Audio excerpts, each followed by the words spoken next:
दोस्तों, चांद दिखने में जितना खूबसूरत लगता है उससे कहीं ज्यादा वैज्ञानिकों की दिलचस्पी इसमें है।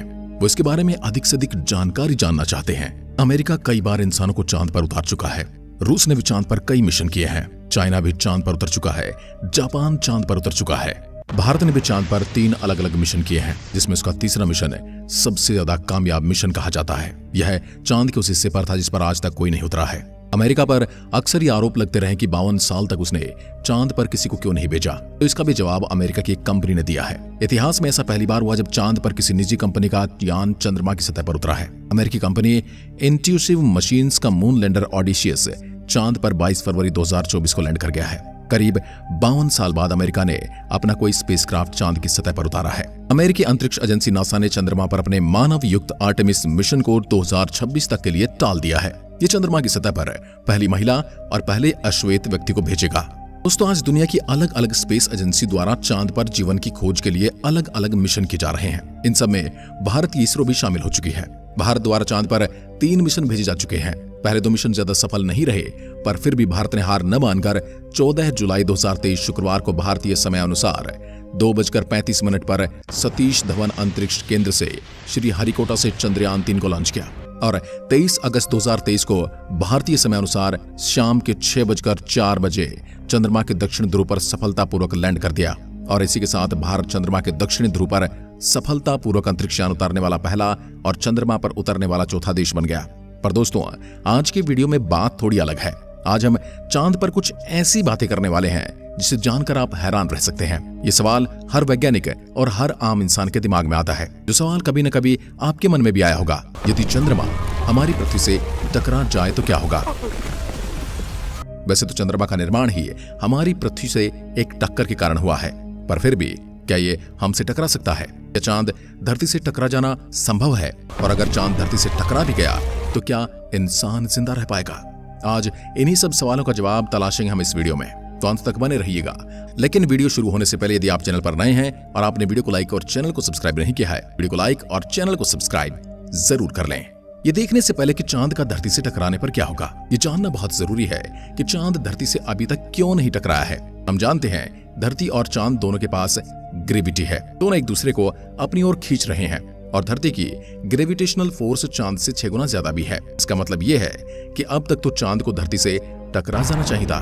लेकिन यहाँ पर एक मजेदार बात ये भी है कि चांद धरती के चक्कर लगाता है, इसलिए एक सेंट्रीफ्यूगल फोर्स भी जनरेट करता है और यही फोर्स उसे धरती से टकराने से रोकता है। उदाहरण के लिए हमारा स्पेस स्टेशन यानी कि ISS धरती के चारों ओर चक्कर लगाता है, इसलिए वह धरती के ऊपर नहीं गिरता। यदि उसकी गति को रोक दिया जाए तो निश्चित रूप से धरती से टकरा जाएगा। ऐसा ही चांद के साथ भी है। यदि चांद धरती के चारों ओर चक्कर लगाना बंद कर दे तो यह धरती से जरूर टकरा जाएगा। और ऐसे यदि हमारी पृथ्वी भी घूमना बंद कर दे तो एक दिन यह सूर्य में समा जाएगी। मान लेते हैं चांद को धरती तक पहुंचने में करीब 1 साल का समय लग जाएगा। पहले महीने से हम धरती पर कुछ बड़े चेंजेस नोटिस करना शुरू कर देंगे। आपने शायद स्कूल में पढ़ा होगा कि समुद्र में जो लहरें उठती हैं, जिसे ज्वार भाटा कहा जाता है, वो चांद की ग्रेविटी के कारण ही उठती हैं। अगर चांद हमारे नजदीक आता रहेगा तो ये लहरें बड़ी हो जाएंगी। यानी चांद का गुरुत्वाकर्षण बल सबसे ज्यादा लिक्विड चीजों पर फोर्स लगाता है। चलिए अब देखते हैं कि चांद के टकराने पर क्या होगा। पहले महीने तक ये लहरें 4 मीटर तक ऊंची हो जाएंगी, जिस वजह से समुद्र के आसपास रह रहे लोगों को बाढ़ का सामना करना पड़ सकता है और हो सकता है उन्हें अपने घर भी खाली करने पड़े। पर यह तो कुछ भी नहीं है। अब जैसे ही दूसरा महीना खत्म होने वाला होगा, ये लहरें 10 मीटर तक लंबी हो जाएंगी, जिसका मतलब है कि समुद्र के किनारे पर रह रहे 100 करोड़ लोग इससे परेशान हो जाएंगे। सड़कों पर पानी आ जाएगा, बिल्डिंगें डूबने लगेंगी, लोगों का खाना पीना मुश्किल हो जाएगा, क्योंकि दुनिया के सारे बंदरगाह शिप्स के लिए अनसेफ हो जाएंगे, क्योंकि समुद्र में जो भी जाएगा वो इसमें डूब जाएगा। और क्योंकि दुनिया का ज्यादातर व्यापार समुद्र के रास्ते से होता है, इसलिए बहुत सी चीजों की कमियां मार्केट में दिखने लगेंगी जो दूसरे देशों से आती हैं या फिर समुद्र के रास्ते से आती हैं। शायद आपको मालूम हो कि इंटरनेट ज्यादातर समुद्र के नीचे बिछाई गई केबल पर ही डिपेंड करता है, और जब समुद्र में इतनी ज्यादा हलचल होगी तो फिर इंटरनेट का क्या होगा। दुनिया का 95% इंटरनेट डेटा इसी तरह एक दूसरे से फ्लो करता है। लेकिन चांद अगर धरती के नजदीक आ रहा होगा तो यह सारा इंफ्रास्ट्रक्चर बर्बाद हो सकता है। क्योंकि समुद्र के नीचे बिछी तारों को नुकसान होगा, बल्कि जमीन पर मौजूद उनके ट्रांसमीटर भी बर्बाद हो जाएंगे। तीसरा महीना आने तक धरती पर कई सारे फ्यूल की कमी हो जाएगी, क्योंकि अब समुद्र से कच्चा तेल नहीं निकाला जा सकता। इसके अलावा 3 महीने में चांद धरती के इतने करीब पहुंच जाएगा कि हमारा कम्युनिकेशन और नेविगेशन सैटेलाइट पर भी इसका असर पड़ना शुरू हो जाएगा, और यह सैटेलाइट चांद और धरती की ग्रेविटी के पीछे की फाइट में अपना ऑर्बिट खो देगी। कभी ये चांद की तरफ जाएगी तो कभी है पृथ्वी की ओर।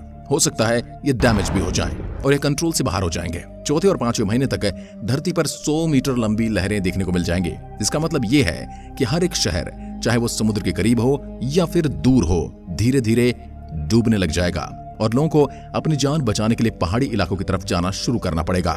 लेकिन ये तरीका भी ज्यादा समय तक नहीं चलने वाला है, क्योंकि 6 महीने में चांद धरती के इतने करीब आ जाएगा कि वो समुद्र के पानी को अपनी तरफ खींच रहा है, बल्कि धरती भी धीरे धीरे चांद को खींच रही है। इस तरह पुल अप से धरती की शेप बदल जाएगी और इसके कारण टेक्टोनिक प्लेट्स पर भी असर पड़ेगा, जिससे धरती पर भूकंप का आना बहुत ही कॉमन हो जाएगा।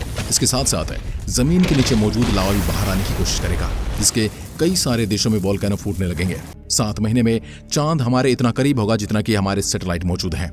इसलिए अब चांद धरती के अराउंड 27 दिन में एक बार नहीं बल्कि हर दिन घूमेगा। इसका मतलब यह है हम चांद के सभी फेजों को एक ही दिन में देख पाएंगे। इसका एक मतलब यह भी कि अब चांद इतना बड़ा हो जाएगा कि वह बार बार सूरज की रोशनी को ब्लॉक करने लगेगा, यानी कि एक ही दिन में कई बार सूर्य ग्रहण आम हो जाएगा। 8वां महीना आते ही चांद धरती पर इस तरह इंपैक्ट डाल रहा होगा कि वोल्केनो से निकलने वाला लावा हवाई जहाज के उड़ने के डिस्टेंस से भी ऊपर उछलने लगेगा।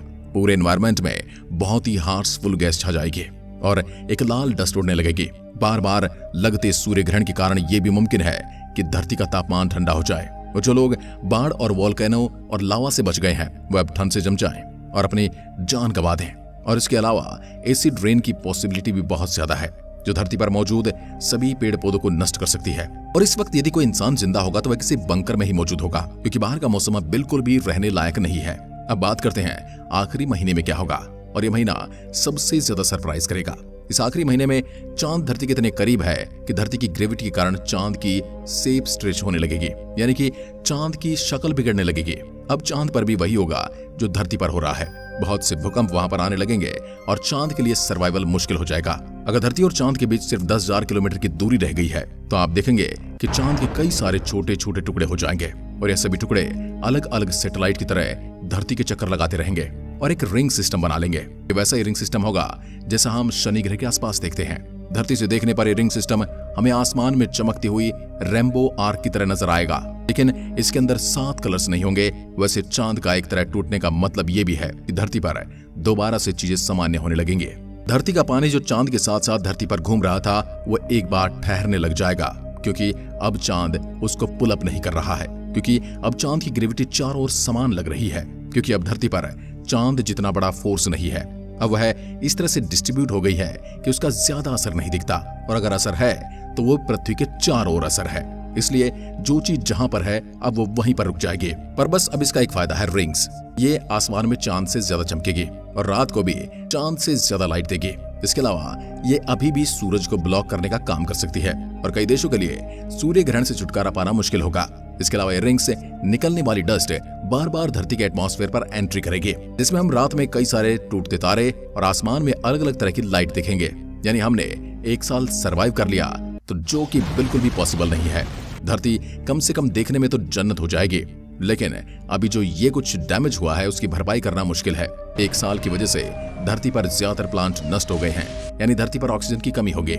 इसके अलावा अलग अलग वोल्केनो के फटने के कारण हवा में सल्फर डाइऑक्साइड और कार्बन मोनोऑक्साइड जैसे गैसों का अनुपात बढ़ गया होगा। धरती पर मौजूद इंसानी जीवन लगभग पूरी तरह से नष्ट हो चुका होगा, साथ ही बहुत सारे जीव जंतु भी खत्म हो चुके होंगे। अगर कोई इंसान बचा भी होगा तो उसके पास खाने को कुछ नहीं बचा होगा और वह भूख के कारण अपने प्राण त्याग देगा। दोस्तों, क्या आपने कभी सोचा है कि चांद का धरती के करीब आना धरती को इस तरह से बदल देगा? हमें कमेंट सेक्शन में जरूर बताइएगा। उम्मीद है आपको ये वीडियो पसंद आया होगा और ऐसी वीडियोस के लिए चैनल को सब्सक्राइब जरूर करें। धन्यवाद। जय हिंद, जय भारत।